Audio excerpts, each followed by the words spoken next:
Charlie, the dragon.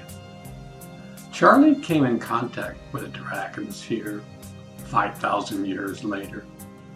Much to say, our simple cave transformed quite dramatically in 5,000 years.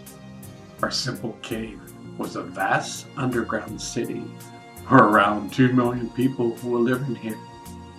It was a golden age of man and dragons. Our city name was Shambhala. Most have changed. Our way of life is so far advanced that anything has been seen on Earth. War was thousands of years behind us. It was a faint memory in time. Charlie was an incredible dragon trader. He had hundreds of dragons moving exotic fruits all around the world. He studied for years with a master dragon teacher who taught him how to meditate and be one with the universe. Both little Ricky and little Johnny became friends immediately as they met. Charlie came from South America, from the land of Peru. Both of them were on the same wavelength in life. They shared a common bond which could never be broken.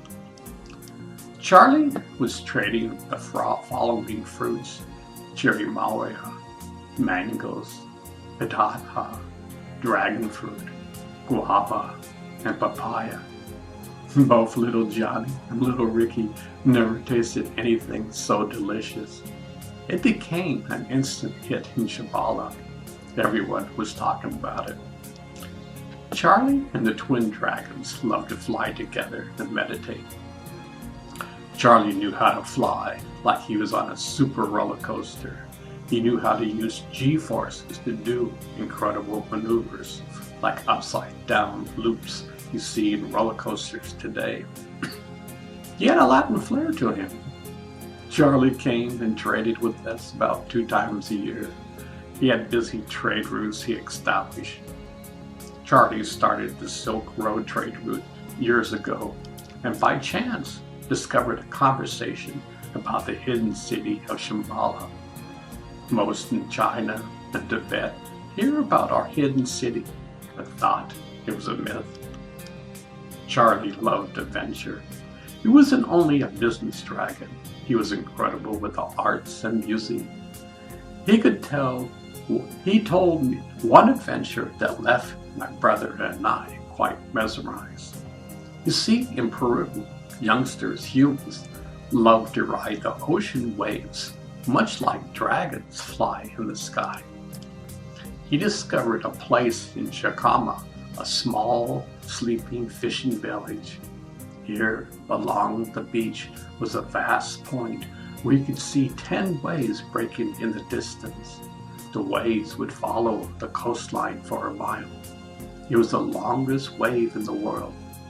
Charlie was friends of most of the surfers.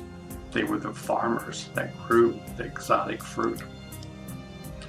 The surfers taught Charlie how to body surf. On huge days, Charlie would swoop down from the sky and gather so much speed he could easily catch any wave. He invented the modern-day jet skiing years ahead of his time. Charlie would ride this wave for miles, laughing and giggling the entire time. All the surfers would clap their hands in delight. Charlie brought little Ricky and little Johnny to Chacama. Remember, they were both around 5,000 years old, but they were young at heart. Little Ricky and little Johnny spent the entire day catching one wave after another. They would always say, "Just one more, and we'll call it quits for the day." The surfers provided a feast in honor of the twins coming to their country. Now little Ricky loves to try anything that was different. The surfers provided a feast that dragons and man are still talking about today. Little Ricky still remembers it. Charlie introduced the twins to the hidden dragon community. The dragons and man never fought with each other. They became friends from the beginning of time. Both of their cultures totally respected Mother Earth Gaia. At that time, both man and dragons would hold sacred ceremonies, prayers, and meditate together. They realized the connection between the earth and stars. You see, they knew they were stardust. They came from the stars. Meditation was the doorway to the universe within. Charlie took little Ricky and little Johnny on a tour of Americas. They saw vast civilizations in Guatemala and Mexico. They saw great pyramids all over the place. You see, David had the vision of the dragon become a reality all over the world. Charlie took them to Florida, where life was so simple. The Indians loved the dragons, visiting them in. They went to Malibu, where the Chamush Indians lived. They taught the Indians how to surf the long waves during the summertime. The natives would love to watch the dragons riding the waves. You see, they only fished along the shore. This became a hit with the young locals. People are still talking about it today.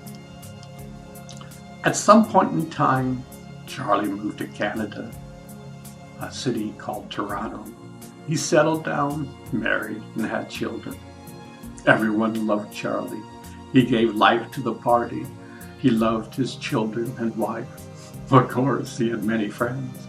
Boy, did he have stories to tell. He could probably talk the rest of his life about his incredible journeys around the world. By this time, Charlie became one with the sun, moon, and stars. He was still in the dragon body. You could say he was enlightened.